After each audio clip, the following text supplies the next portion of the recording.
Thank you, Chairman Burgess, Ranking Member Green, and members of the committee for holding this important hearing and hosting all of us today. I appreciate and understand many of the testimonies we have heard from our colleagues. It's important to note that we represent districts that are often extremely different from each other, Democrat, Republican, rural, and urban. It is rare when an issue can unite not only a conference, but an entire Congress.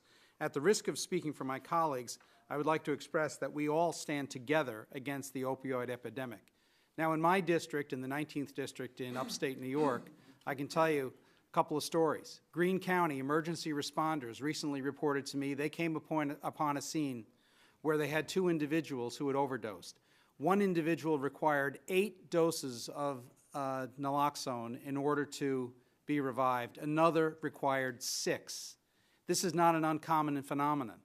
County sheriffs have reported to me going back to the same household, the same apartments, on the same evening to administer Narcan to revive people who have overdosed. Other county sheriffs have told me that every single drug dealer they arrest has public benefit and food stamp cards in their possession. It's ironic that we, the public, are often sustaining economically those that prey upon our citizens. In my district, the Board of Supervisors in Columbia County recently passed an opioid epidemic response plan.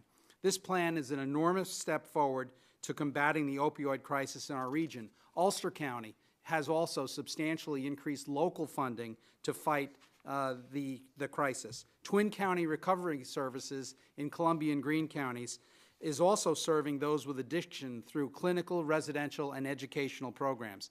And I think the bottom line, Mr. Chairman, my colleagues, we have got to have educational programs that help us staunch the demand for these substances and not just try to staunch the supply.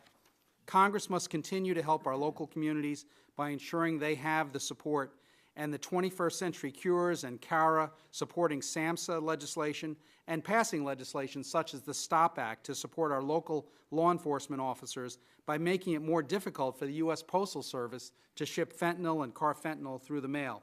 I recommend more research into how opioids affect the brain and learn more into how to defeat this chemical dependency. Our work is far from finished.